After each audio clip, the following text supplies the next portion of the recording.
Hello दोस्तों, स्वागत है आप सभी का टी अकेडमी में। दोस्तों, आज के इस वीडियो में हम बात करने वाले हैं मध्यकालीन भारत के पार्ट 2 के बारे में। जिसमें पार्ट 2 में हम बात करेंगे दोस्तों मुगल साम्राज्य के बारे में। जैसा कि हमने पार्ट 1 में बात किया था, मध्यकालीन भारत के पार्ट 1 में बात किया था हमने दिल्ली सल्तनत के बारे में। दोस्तों, दिल्ली सल्तनत के बाद मुगल साम्राज्य आया था। तो मुगल साम्राज्य कैसे आया था उसको हमने डिस्कस किया था पूरा कम्प्लीटली पार्ट 1 में। मुगल साम्राज्य दोस्तों 1526 ईस्वी में इब्राहिम लोदी को पानीपत के प्रथम युद्ध में बाबर ने हराया था। उसके बाद मुगल साम्राज्य की स्थापना की थी बाबर ने। तो दोस्तों चलिए हम वहीं से बात करते हैं मुगल साम्राज्य की स्थापना से। दोस्तों, अगर आप इस चैनल पर नए हैं तो इस चैनल को सब्सक्राइब करिए और बेल आइकन जरूर दबाएं, जिससे कि जीके के सारे अपडेट्स आप तक सबसे जल्दी पहुँचें। चलिए दोस्तों शुरू करते हैं हम आज का अपना डिस्कशन। मुगल साम्राज्य जो था वो 1526 से लेकर 1707 ईस्वी तक चला था, जिसमें मुगल साम्राज्य का जो पहला शासक था वो था बाबर। दोस्तों, बाबर ने ही मुगल साम्राज्य की स्थापना की थी। 1526 में बाबर ने मुगल साम्राज्य की स्थापना की थी, जो कि 1530 ईस्वी तक मुगल साम्राज्य का शासक था। दोस्तों, बाबर के पिता का नाम था सरदार मिर्जा खान। दोस्तों, बाबर ने भारत आके कुछ 4 इंपॉर्टेंट लड़ाइयाँ लड़ी थी, जिसमें से पहला था पानीपत का युद्ध। पानीपत का युद्ध 1526 में बाबर और इब्राहिम लोदी के बीच में हुआ था, जिसमें बाबर विजयी हुआ था। दूसरा था दोस्तों 1527 में खांडवा का युद्ध। खांडवा के युद्ध में दोस्तों बाबर और राणा सागर के बीच में युद्ध हुआ था, जिसमें बाबर विजयी हुआ था। और तीसरा युद्ध था 1528 में चंदेरी का युद्ध, जिसमें बाबर और मेदिनी राय के साथ युद्ध हुआ था, जिसमें बाबर ही विजयी हुआ था।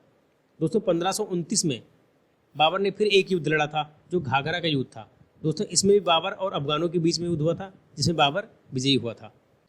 दोस्तों, खानवा के युद्ध के बाद बाबर को गाजी की उपाधि दी गई थी और इसकी दानवीरता के कारण इसे कलंदर की भी उपाधि दी गई थी। दोस्तों, बाबर की आत्मकथा का नाम था बाबरनामा। और दोस्तों, बाबर का जो मृत्यु हुआ था वो 1530 में बीमारी के कारण आगरा में हो गया था। बाद में इसे काबुल में ले जाके दफना दिया गया था। दोस्तों, बाबर के बाद जो अगला शासक आया था मुगल वंश का वो था हुमायूं, जो कि 1530 से लेकर के 1556 तक मुगल वंश का शासक था। 1539 में चौसा का युद्ध हुमायूं ने लड़ा था, जिसमें हुमायूं और शेरशाह सूरी के बीच में ये युद्ध हुआ था, जिसमें शेरशाह सूरी विजयी हुआ था। दोस्तों, 1540 में कन्नौज बिलग्राम का युद्ध हुमायूं और शेरशाह सूरी के बीच में हुआ, जिसमें शेरशाह फिर विजयी हुआ। 1555 में हुमायूं ने पंजाब के शासक सिकंदर सूर को हराकर पुनः दिल्ली की गद्दी पर बैठा था। दोस्तों, इसी टाइम में हुमायूं के टाइम में ही शेरशाह सूरी ने ग्रैंड ट्रंक रोड की निर्माण की थी, यानी जीटी रोड का निर्माण करवाया था, जो कि अमृतसर से कोलकाता को कनेक्ट करता है। हुमायूं ने दोस्तों 1533 में दिल्ली में दीन पनाह नामक एक नया भवन बनवाया था, जिसमें हुमायूं ने एक लाइब्रेरी भी बनवाया था। चित्तौड़ की राजमाता कर्णावती ने हुमायूं से सहायता के लिए राखी भेजा था। दोस्तों, 1 जनवरी 1556 को दीन पनाह भवन में स्थित पुस्तकालय की सीढ़ियों से गिरकर हुमायूं की मृत्यु हो गई थी। दोस्तों, हुमायूं की जीवनी हुमायूं नामा गुलबदन बेगम ने लिखा था। दोस्तों, हुमायूं की जीवनी का नाम जो था वो हुमायूं नामा है, उसे गुलबदन बेगम ने लिखा था। दोस्तों, हुमायूं के बाद हुमायूं का बेटा अकबर 1556 से लेकर 1605 तक मुगल वंश का शासक था। अकबर का जन्म 1542 में अमरकोट पाकिस्तान में राणा बीरसाल के महल में हुआ था। 1552 में मात्र 9 वर्ष की उम्र में अकबर को मुनीम खां के संरक्षण में गजनी का गवर्नर नियुक्त किया गया था। 1555 में अकबर को लाहौर का गवर्नर नियुक्त किया गया था। दोस्तों, 1556 में अकबर बैरम खां के नेतृत्व में एवं हेमू के बीच में युद्ध हुआ। पानीपत का द्वितीय युद्ध हुआ, जिसमें अकबर विजयी हुआ था और दिल्ली की गद्दी पर बैठा था। दोस्तों, अकबर ने 1582 में दीन इलाही धर्म की स्थापना की थी। इस धर्म को सबसे पहले अपनाने वाला खुद अकबर था और दूसरा जो पहला हिंदू था वो बीरबल था। दोस्तों, अकबर के दरबार में 9 रत्न थे: राजा बीरबल, मियाँ तानसेन, अबुल फजल, फैजी, राजा मान सिंह, राजा टोडरमल, मुल्ला दो प्याजा, फ़कीर अजदुद्दीन, अब्दुल रहीम खाने खाना। ये अकबर के 9 रत्न थे। दोस्तों, अकबर के शासनकाल में हिंदी साहित्य को स्वर्णकाल कहा जाता है। तो दोस्तों, अकबर का शासनकाल था उसे हिंदी साहित्य का स्वर्णकाल कहा जाता है।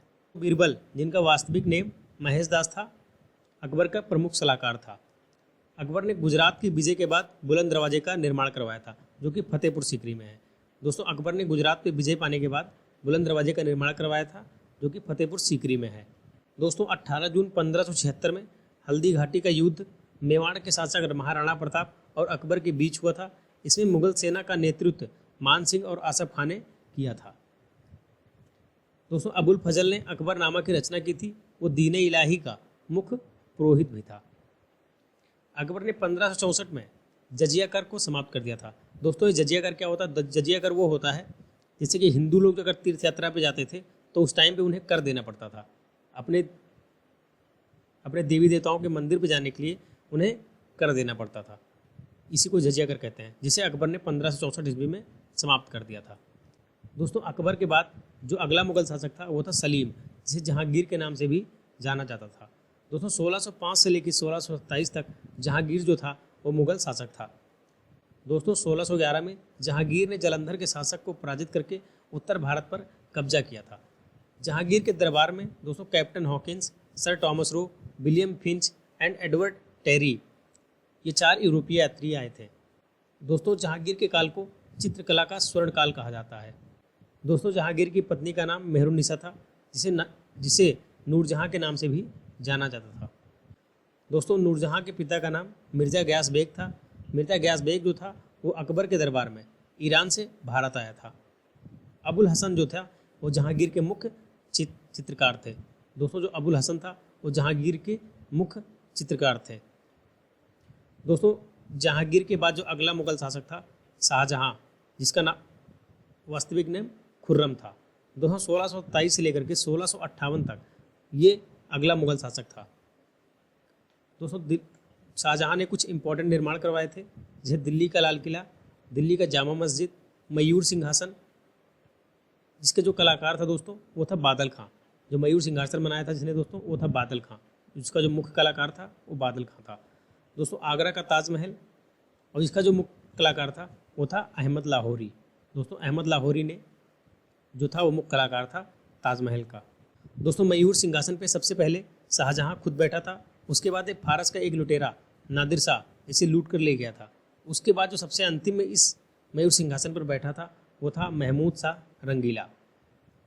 दोस्तों शाहजहां के बेगम का जो नाम था वो था अर्जुमंद बानो, जिसे मुमताज़ महल के नाम से भी जाना जाता था। शाहजहां की 7 संतानें थीं, जिसमें औरंगजेब और दारा शिकोह उसकी सबसे प्रिय संतान थी।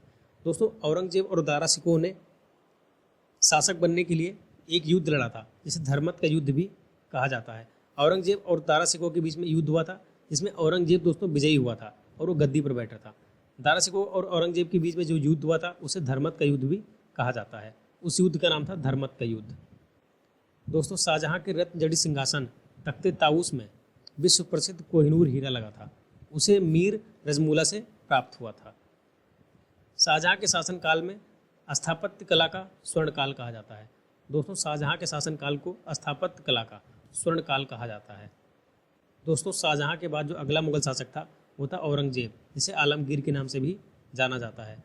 दोस्तों 1658 से लेकर के 1707 ईस्वी तक जो औरंगजेब था वो मुगल शासक था। दोस्तों औरंगजेब ने बहुत सारे हिंदू मंदिर को तोड़वा दिया था, जिसमें से जैसे गुजरात का सोमनाथ मंदिर, काशी का विश्वनाथ मंदिर, मथुरा का केशवराय मंदिर, ये सारे मंदिरों को औरंगजेब ने तोड़वा दिया था। दोस्तों मुगल वंश में सबसे ज़्यादा टैक्स वसूल करने वाला शासक जो था वो औरंगजेब ही था। दोस्तों औरंगजेब जो था वो संगीत प्रेमी था, इसलिए वो कभी कभी बीड़ा बजाया करता था। जो इसके गुरु थे दोस्तों उनका नाम था मोहम्मद हाकिम, और इसे लोग जिंदा पीर और आलमगीर कहकर भी पुकारते थे। इसके शासनकाल में इसकी सेना में सबसे ज़्यादा हिंदू सैनिक थे। दोस्तों औरंगजेब के शासनकाल में इसके सैनिक में सबसे ज़्यादा जो सैनिक थे वो हिंदू सैनिक थे। दोस्तों औरंगजेब ने जजिया कर को 1679 ईस्वी में पुनः लागू कर दिया था, जिसे मोहम्मद शाह ने दोस्तों 1720 ईस्वी में जजिया कर को पुनः से समाप्त कर दिया था। दोस्तों औरंगजेब के बाद यानी 1707 ईस्वी के बाद मुगल शासन का पतन शुरू हुआ था। उसके बाद कुछ मुगल शासक इस प्रकार थे। बहादुर शाह जो 1707 से लेकर के 1712 ईस्वी तक मुगल शासक था। जहांदार शाह जो 1712 से 1713 ईस्वी तक। उसके बाद में था फरुखसियर जो 1713 से लेकर के 1719 ईस्वी तक मुगल शासक था। उसके बाद था मोहम्मद शाह जो 1719 से लेकर के 1748 ईस्वी तक। उसके बाद अहमद शाह, उसके बाद आलमगीर टू, उसके बाद शाह आलम टू, उसके बाद अकबर टू, उसके बाद आया था बहादुर शाह जफर जिसे दोस्तों बहादुर शाह 2 के नाम से भी जाना जाता है। दोस्तों इसमें से एक क्वेश्चन एग्जाम में फ्रिक्वेंटली पूछा जाता है कि मुगल वंश का अंतिम शासक कौन था, तो उसे बहादुर शाह जफर या बहादुर शाह 2 के नाम से भी जाना जाता है। दोस्तों जितना हमने पढ़ा है पिछला, उन सबसे रिलेटेड एक टेस्ट करेंगे जो कि प्रीवियस ईयर में क्वेश्चंस आए हुए हैं, उनसे रिलेटेड क्वेश्चंस हैं। इससे हमें आइडिया लगेगा कि प्रीवियस ईयर क्वेश्चंस कैसे आते हैं, जितने भी एग्जाम होते हैं उनमें क्वेश्चंस कैसे आए हुए थे। दोस्तों पहला क्वेश्चन है, भारत में जीटी रोड किसने बनाई थी? तो दोस्तों हुमायूं के शासनकाल में भारत में जो जीटी रोड बनवाया था वो शेरशाह सूरी ने बनवाया था। दोस्तों गुजरात विजय के बाद अकबर ने बनवाया था। दोस्तों जैसा हमने पढ़ा है, गुजरात विजय के बाद अकबर ने बुलंद दरवाज़ा बनवाया था, जो कि इस समय फतेहपुर सीकरी में है। दोस्तों पानीपत की दूसरी लड़ाई किसके बीच हुई थी? तो दोस्तों पानीपत की जो दूसरी लड़ाई थी वो अकबर और हेमू के बीच हुई थी। तो अगर बात करें पानीपत के प्रथम लड़ाई की, तो पानीपत के प्रथम लड़ाई जो हुई थी वो बाबर और इब्राहिम लोदी के बीच में हुई थी। संगीतक तानसेन किसके दरबार में थे? तो जो दोस्तों संगीतक जो तानसेन थे वो अकबर के दरबार में थे। अकबर के दरबार के ये एक रत्न थे, उन 9 रत्नों में से एक रत्न थे। मुगल काल की राजभाषा कौन सी थी? दोस्तों मुगल काल की जो राजभाषा थी वो थी फारसी। जो मुगल काल की राजभाषा थी वो थी फारसी। किस युद्ध के बाद भारत में मुगल नींव पड़ी थी? दोस्तों जैसा हमने पढ़ा है कि 1526 ईस्वी में इब्राहिम लोदी और बाबर के बीच में युद्ध हुआ था पानीपत का, जो कि पानीपत का प्रथम युद्ध था, जिसमें बाबर विजयी हुआ था और 1526 ईस्वी में ही उसने मुगल साम्राज्य की स्थापना की थी। निम्न में से कौन अंतिम सम्राट थे? दोस्तों अगर बात करें हम मुगल शासन के अंतिम सम्राट की, तो वो थे बहादुर शाह 2, जिन्हें बहादुर शाह जफर के नाम से भी जाना जाता है। अकबर का युवा अवस्था में संरक्षक कौन था? दोस्तों अकबर का जो युवा अवस्था में संरक्षक था वो था बैरम खां। बैरम खां जो था दोस्तों वो अकबर का युवा अवस्था में संरक्षक था। अगला क्वेश्चन है, जीटी रोड जोड़ती है? तो दोस्तों जीटी रोड जो है वो कोलकाता और अमृतसर को जोड़ती है, जो कि पेशावर से होकर गुजरती है। पानीपत की पहली लड़ाई में बाबर से कौन पराजित हुआ था? तो पानीपत की पहली लड़ाई में इब्राहिम लोदी जो था वो बाबर से पराजित हुआ था। दोस्तों 1526 ईस्वी में पानीपत की प्रथम लड़ाई हुई थी, जिसमें बाबर और इब्राहिम लोदी के बीच में युद्ध हुआ था, जिसमें बाबर ने इब्राहिम लोदी को हराया था और मुगल साम्राज्य की स्थापना की थी। किस मुगल शासक को आलमगीर कहा जाता था? दोस्तों औरंगजेब को आलमगीर या जिंदा पीर भी कहा जाता था। दिल्ली के लाल किले का निर्माण किसने करवाया था? दोस्तों दिल्ली के लाल किले का जो निर्माण करवाया था वो शाहजहां ने करवाया था। दोस्तों शाहजहां के कुछ और इम्पोर्टेंट निर्माण हैं, जैसे मयूर सिंहासन, दिल्ली का लाल किला, आगरे का ताजमहल और दिल्ली का जामा मस्जिद। मयूर सिंहासन पर बैठने वाला अंतिम व्यक्ति कौन था? दोस्तों जो मयूर सिंहासन पर अंतिम व्यक्ति बैठने वाला था वो था मोहम्मद शाह रंगीला। मोहम्मद शाह रंगीला जो था वो मयूर सिंहासन पर बैठने वाला अंतिम व्यक्ति था। किस मुगल बादशाह को जिंदा पीर भी कहते थे? दोस्तों जैसा हमने पढ़ा कि औरंगजेब को जिंदा पीर भी कहा जाता था। तानसेन का मकबरा कहाँ स्थित है? दोस्तों तानसेन का जो मकबरा है वो ग्वालियर में स्थित है, ग्वालियर में। दिल्ली का प्रसिद्ध जामा मस्जिद निर्माण किसने करवाया था? दोस्तों दिल्ली का जो प्रसिद्ध जामा मस्जिद था उसको शाहजहां ने बनवाया था। दोस्तों अगला क्वेश्चन है, अब्दुल अहमद लाहौरी के बारे में कौन सा सही है? तो दोस्तों अगर हम बात करें अब्दुल अहमद लाहौरी के बारे में, तो अब्दुल अहमद लाहौरी जो था वो शाहजहां के शासनकाल का एक प्रमुख इतिहासकार था, एक बहुत ही बड़ा इतिहासकार था। धर्मत का युद्ध किसके बीच हुआ था? तो दोस्तों धर्मत का युद्ध जो था वो औरंगजेब और दारा शिकोह के बीच में हुआ था, औरंगजेब और दारा शिकोह के बीच में। दोस्तों अगला क्वेश्चन है, औरंगजेब कौन सा वाद्य यंत्र बजाते थे? दोस्तों औरंगजेब जो था वो बीड़ा बजाने का शौक रखता था। दोस्तों अगला क्वेश्चन, बाबर ने चंदेरी का युद्ध लड़ा था? दोस्तों बाबर ने चंदेरी का युद्ध जो लड़ा था वो मेदिनी राय के साथ लड़ा था, मेदिनी राय। दोस्तों बाबर भारत में आके 4 युद्ध लड़ा था।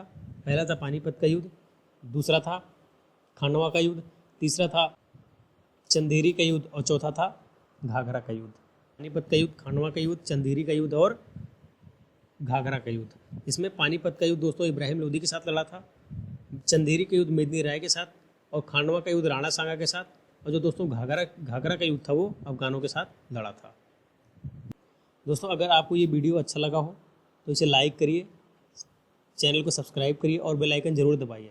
सर दोस्तों, इस वीडियो को अपने दोस्तों के बीच में शेयर भी करिए। अगर आपको ये वीडियो अच्छा लगा हो तो कमेंट सेक्शन में हमें ज़रूर बताइए। दोस्तों, PDF एवं टॉपिक वाइज पढ़ने के लिए डिस्क्रिप्शन में दिए गए लिंक पर विजिट कर सकते हैं। वहाँ से आप PDF डाउनलोड कर सकते हैं एवं टॉपिक वाइज पढ़ सकते हैं। दोस्तों, मिलते हैं आपसे अगले वीडियो में। तब तक के लिए बाय बाय, टेक केयर, जय हिंद, जय भारत।